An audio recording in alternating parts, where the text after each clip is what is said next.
கிறிஸ்துவுக்குள் மிகவும் பிரியமானவர்களே, இயேசுவை நோக்கி என்கின்ற இந்த நிகழ்ச்சியின் மூலமாக உங்களை சந்திப்பதிலே மிகுந்த மகிழ்ச்சி அடைகிறேன். உங்கள் யாவரையும் சந்திப்பதற்கு கர்த்தர் எனக்கு தந்த இந்த நல்ல வாய்ப்புக்காக ஆண்டவரை நான் ஸ்தோத்தரிக்கிறேன். தொடர்ச்சியாக இயேசுவை நோக்கி என்கின்ற இந்த நிகழ்ச்சியிலே ஆண்டவருடைய வார்த்தைகளை நாம் தியானித்து கொண்டிருக்கிறோம். கடந்த வாரத்திலும் கூட கிருபை என்கின்ற தலைப்பிலே நாம் இந்த கிருபை எப்படி பெற்றுக்கொள்வது என்பதை பார்த்தோம். அதன் தொடர்ச்சியாக இந்த நாளிலும் கூட கிருபையை குறித்து, அதை நாம் எப்படி பெற்றுக்கொள்ளலாம் என்பதை குறித்து நாம் தியானிக்க இருக்கிறோம். தியானத்திற்குள்ளாக கடந்து செல்வதற்கு முன்பதாக தலைகளை தாழ்த்தி கண்களை மூடி ஆண்டவர் நம்மோடு கூட பேசும்படியாக அவரை நோக்கி பார்ப்போம். பரிசுத்த பிதாவே, நன்றியோடு உம்மை துதிக்கிறோம், உம்மை ஸ்தோத்தரிக்கிறோம். ஆண்டவரே, ஒவ்வொரு நாளும் கிருபையாக கர்த்தர் எங்களோடு கூட பேசி வருகிறீர், நன்றி செலுத்துகிறோம். இந்த நாளிலும் கூட கிருபையை குறித்து நாங்கள் தியானிக்க இருக்கிறோம். கர்த்தர் நீர் எங்களோடு கூட பேசுவீராக. ஒரு மனுஷனுடைய சத்தத்தை அல்ல ஆண்டவரே, உம்முடைய சத்தத்தை கேட்கும்படியான பாக்கியத்தை கர்த்தர் எங்கள் ஒவ்வொருவருக்கும் தருவீராக. இயேசு கிறிஸ்துவின் மூலமே தாழ்மையோடு ஜெபிக்கிறோம் பிதாவே, ஆமேன். இந்நாளிலும் சற்று நேரம் தியானிக்கும்படியாக தெரிந்து கொண்ட வேத வசனம், அப்போஸ்தலனாகிய பரிசுத்த பவுல் கொரிந்து பட்டணத்து விசுவாசிகளுக்கு எழுதின 2வது கடிதத்திலே 12வது அதிகாரம் 9வது வசனம் நான் வாசிக்கிறேன். அதற்கு அவர், என் கிருபை உனக்கு போதும், பலவீனத்திலே என் பலம் பூரணமாய் விளங்கும் என்றார். அப்போஸ்தலனாகிய பரிசுத்த பவுல் தன்னிடத்தில் இருக்கக்கூடிய ஒரு குறிப்பிட்ட காரியம் நீங்கும்படியாக 3 முறை தேவனிடத்திலே வேண்டிக் கொள்ளுகிறார். அப்படி வேண்டிக் கொள்ளுகின்ற பொழுது கர்த்தருடைய வார்த்தை பவுலுக்கு எப்படியாக வந்தது என்றால், என் கிருபை உனக்கு போதும். இந்த உலகத்திலே நாம் பல்வேறு விதமான சூழ்நிலைகளிலே வாழ்ந்து கொண்டிருக்கலாம். நெருக்கமான சூழ்நிலைகள், இக்கட்டான நிலைகள், இன்னும் ஏன் எனக்கு இப்படிப்பட்ட பிரச்சனைகள் என்கின்ற கேள்வியோடு கூட நாம் வாழ்ந்து கொண்டிருக்கலாம். பல நேரங்களிலே எப்பொழுது எனக்கு இதிலிருந்து விடுதலை கிடைக்கும் என்று கூட நாம் யோசித்து கொண்டிருக்கலாம். பவுலுக்கும் கூட இப்படிப்பட்ட ஒரு சூழ்நிலை தான் இருந்தது. தன்னிடத்தில் இருக்கக்கூடிய ஒரு பிரச்சனை, அது என்ன என்று பவுல் அந்த கடிதத்திலே சொல்லவில்லை. ஆனாலும் அது தன்னை விட்டு நீங்கும்படியாக ஆண்டவரிடத்தில் ஜெபிக்கிறார். தன்னிடத்தில் உள்ள அந்த பிரச்சனையை குறித்து பவுல் சொல்லுகின்ற பொழுது என்ன சொல்கிறார்? நான் என்னை உயர்த்தாதபடிக்கு என் மாம்சத்திலே ஒரு முள் கொடுக்கப்பட்டிருக்கிறது என்று சொல்கிறார். என்னை நான் உயர்த்தாதபடிக்கு அது என்னை குட்டும் சாத்தானுடைய தூதனாய் இருக்கிறது என்று சொல்கிறார். அப்படியானால் சாத்தானாகிய சத்துரு இந்த பவுலுக்கு கொண்டு வருகின்ற, மாம்சத்திலே கொண்டு வருகின்ற ஒரு பிரச்சனையாக இருக்கலாம். அந்த சூழ்நிலையிலே ஆண்டவரிடத்திலே, இயேசு கிறிஸ்துவினிடத்திலே அவர் வேண்டிக் கொள்கிறார், அது தன்னை விட்டு நீங்கும்படியாக. அப்படி வேண்டிக் கொள்ளும் பொழுதுதான் அவருக்கு ஆண்டவருடைய வார்த்தை கிடைக்கிறது. அது என்ன வார்த்தை? என் கிருபை உனக்கு போதும். பலவீன நேரத்திலே என்னுடைய பலம் பூரணமாய் விளங்கும் என்று கர்த்தர் சொல்லுவதாக பவுல் அங்கே குறிப்பிடுகிறார். அப்படியானால் நம்முடைய சூழ்நிலை எப்படிப்பட்டதாக இருந்தாலும் அந்த சூழ்நிலையிலே ஆண்டவருடைய கிருபை நம்மை தாங்கும் என்று சொன்னால், ஆண்டவருடைய கிருபை நமக்கு கிடைக்கும் என்று சொன்னால், எந்த சூழ்நிலையாக இருந்தாலும் அதை தாண்டி செல்வதற்கான பலத்தை ஆண்டவர் நமக்கு தருவார். கடந்த வாரத்தில் கூட இந்த கிருபையை நாம் எவ்வாறு பெற்றுக்கொள்வது? கிருபை என்பது தகுதியில்லாத ஒருவருக்கு கிடைக்கக்கூடிய, தகுதியில்லாத ஒருவருக்கு அவர் பெறக்கூடிய ஒரு சிலாக்கியம் அல்லது நன்மை என்று கூட நாம் சொல்லலாம். அப்படியானால் தகுதியில்லாத நமக்கு நம்முடைய தேவனாகிய கர்த்தர் தருகின்ற ஒரு சிலாக்கியம், ஒரு நன்மை தான் இந்த கிருபை. அந்த நன்மையை நாம் எப்படி பெற்றுக்கொள்வது என்று பார்க்கும் பொழுது, முதலாவது கடந்த வாரத்தில் நாம் பார்த்தோம், தாழ்மை. ஆண்டவருக்கு முன்பாக நாம் நம்மை தாழ்த்த வேண்டும் என்பதாக நாம் பார்த்தோம். இரண்டாவதாக, இயேசு கிறிஸ்துவனிடத்திலே நாம் விசுவாசம் உள்ளவர்களாய் இருக்கும் பொழுது அவருடைய கிருபை நமக்கு கிடைக்கிறது என்று பார்த்தோம்.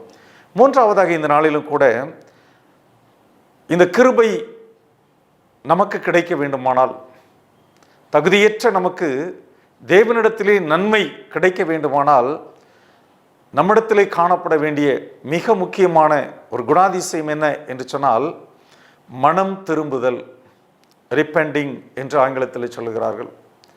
மனம் திரும்பும் பொழுது கிருபை கிடைப்பதாக வேத வசனம் நமக்கு கற்றுத்தருகிறது.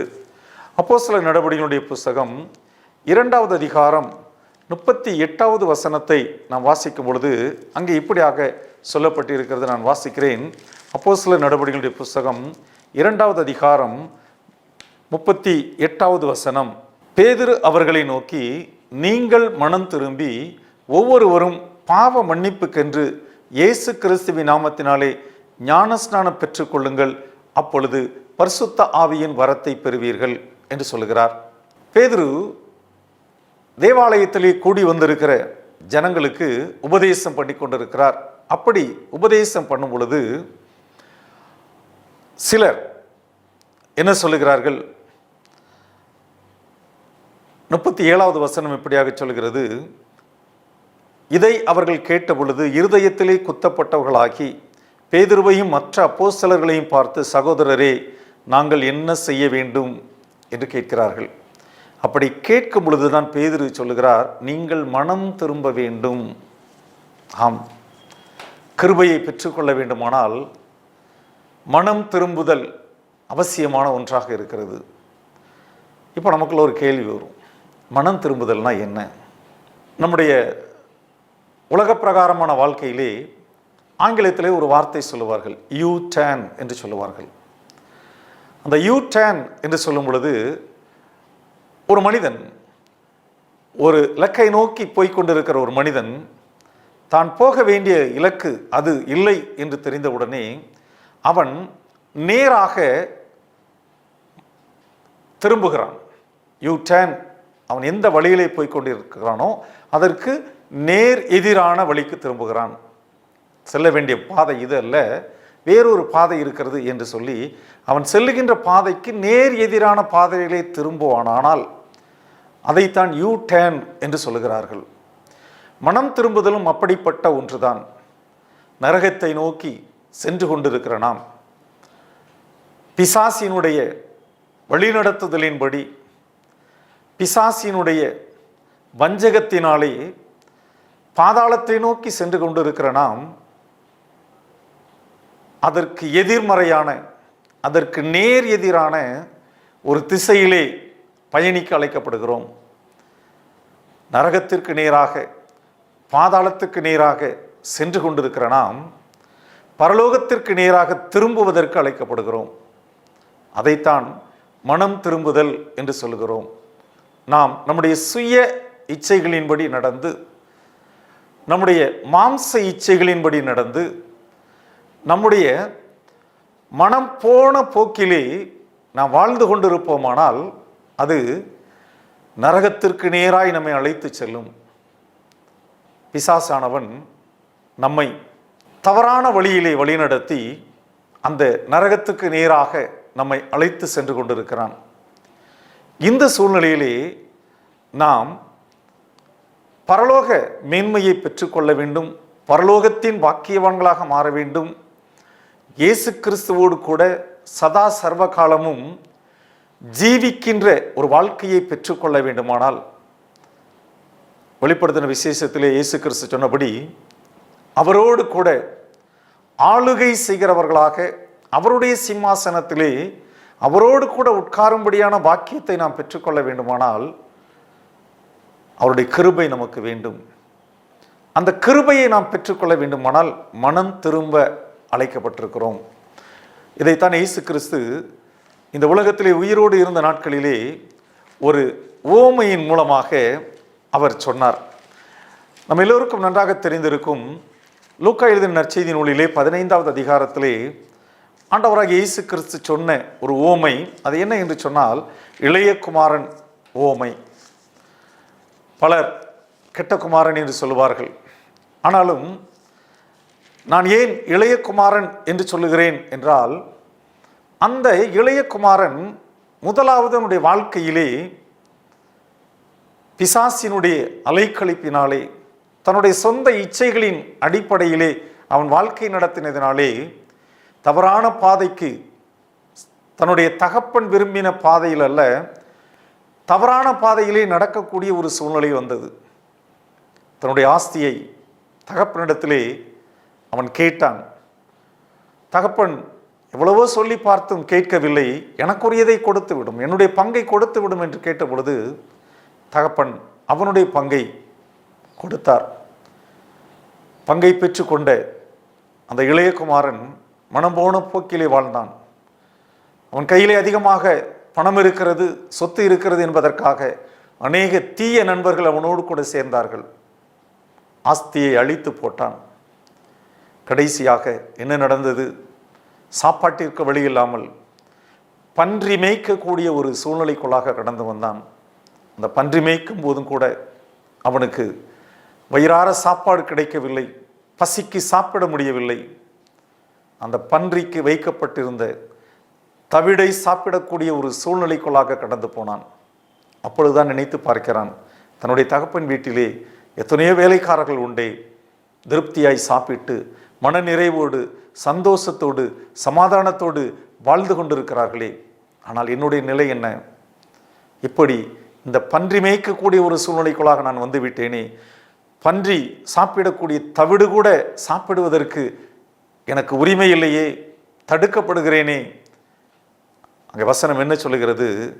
அவனுக்கு புத்தி தெளிந்த பொழுது, லூக்கா 15வது அதிகாரம் 17வது வசனம் இப்படியாக சொல்லுகிறது, அவனுக்கு புத்தி தெளிந்த பொழுது அவன், என் தகப்பனுடைய கூலிக்காரர்கள் எத்தனையோ பேருக்கு பூர்த்தியான சாப்பாடு இருக்கிறது, நானோ பசியினால் சாகிறேன் என்று சொல்கிறான். அவனுடைய புத்தி தெளிவடைகிறது.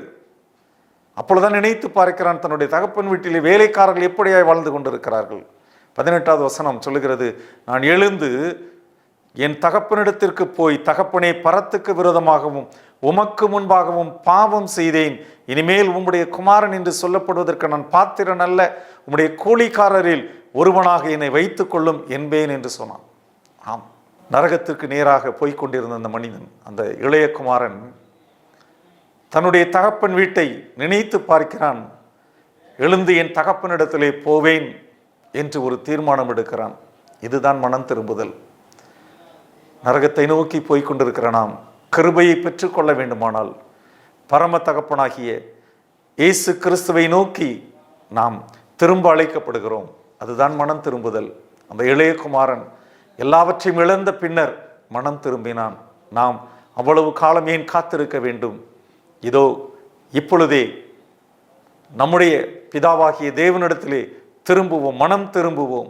நம்முடைய சுய இச்சைகளின்படி வாழாமல், நம்முடைய எண்ணம் போல ஒரு வாழ்க்கையை வாழ்ந்து விடாமல், நரகத்தை நோக்கி பயணிக்கிற இந்த வாழ்க்கை போதும், பரலோகத்தை நமக்கு தர இருக்கிற தேவனாகிய கர்த்தரிடத்திலே திரும்புவோம் என்று மனம் திரும்பி, தேவன் எனக்கு நியமித்திருக்கிற ஓட்டத்திலே நான் ஓடுவேன் என்று அவரை நோக்கி நாம் வருவோம் என்றால் நிச்சயமாக அவருடைய கிருபை நம்மை தாங்கிக் கொள்ளும், அவருடைய கிருபை நம்மை வழிநடத்தும், அவருடைய கிருபை நம்மை பரலோகம் வரை கொண்டு சேர்க்கும். மனம் திரும்ப வேண்டும். கிருபையை பெற்றுக்கொள்ள வேண்டுமானால் மனம் திரும்ப வேண்டும். கிருபை இலவசமாக கிடைக்கிறது. ஆனால் அந்த கிருபையை பெற்றுக்கொள்ள வேண்டுமானால் மனம் திரும்ப வேண்டும். தகுதியற்ற எனக்கு இயேசு கிறிஸ்துவினுடைய கிருபை கிடைக்க வேண்டுமானால், நரகத்தை நோக்கி போய்கொண்டிருக்கிற நான் இயேசுவை நோக்கி திரும்ப வேண்டும். தலைகளை தாழ்த்தி கண்களை மூடி நாம் செபிக்கலாமா? கிருபையில் ஐஸ்வர்யம் உள்ள எங்கள் நல்ல ஆண்டவரே, நீ தந்த இந்த நல்ல நாளுக்காக ஸ்தோத்திரம். நீ தந்த உம்முடைய வார்த்தைகளுக்காக ஸ்தோத்திரம். என் கிருபை உனக்கு போதும் என்று சொன்னீரே. ஆண்டவரே, பாதாளத்தை நோக்கி நரகத்தை நோக்கி போய்கொண்டிருக்கிற எங்கள் ஒவ்வொருவருக்கும் ஆண்டவரே பரலோக மேன்மையை வைத்திருக்கிறீர். அறிந்திருக்கிறோம், ஆனாலும் எங்களுடைய சுய இச்சைகளின்படி நரகத்தை நோக்கி நாங்கள் போய் கொண்டிருக்கிறோம் ஆண்டவரே. இந்த நாளிலே இந்த இளைய குமாரனை குறித்து நாங்கள் வாசித்தோம். அந்த இளைய குமாரனை போல நாங்கள் மனம் திரும்பி எழுந்து என் தகப்பனிடத்திற்கு செல்வேன் என்கின்ற ஒரு தீர்மானத்தை எடுக்க கர்த்தர் எங்களுக்கு உதவி செய்வீராக. உடைய கிருபையை நாங்கள் பெற்றுக்கொள்ள வேண்டுமானால் நாங்கள் மனம் திரும்ப வேண்டுமே ஆண்டவரே. அந்த மனம் திரும்புதலுக்கு ஏற்ற ஆண்டவரே ஒரு மனத்தெளிவை, புத்தியை கர்த்தர் எங்கள் ஒவ்வொருவருக்கும் தந்து ஆசீர்வதிப்பீராக. தாழ்த்தி அர்ப்பணிக்கிறோம். நன்மையினாலும் கிருபையினாலும் எங்கள் ஒவ்வொருவரையும் கர்த்தர் நிரப்பி ஆசீர்வதிப்பீராக. இயேசு கிறிஸ்துவின் மூலமே தாழ்மையோடு ஜெபிக்கிறோம் பிதாவே, ஆமேன். கர்த்தர் உங்களை ஆசீர்வதிப்பாராக. ஆமேன்.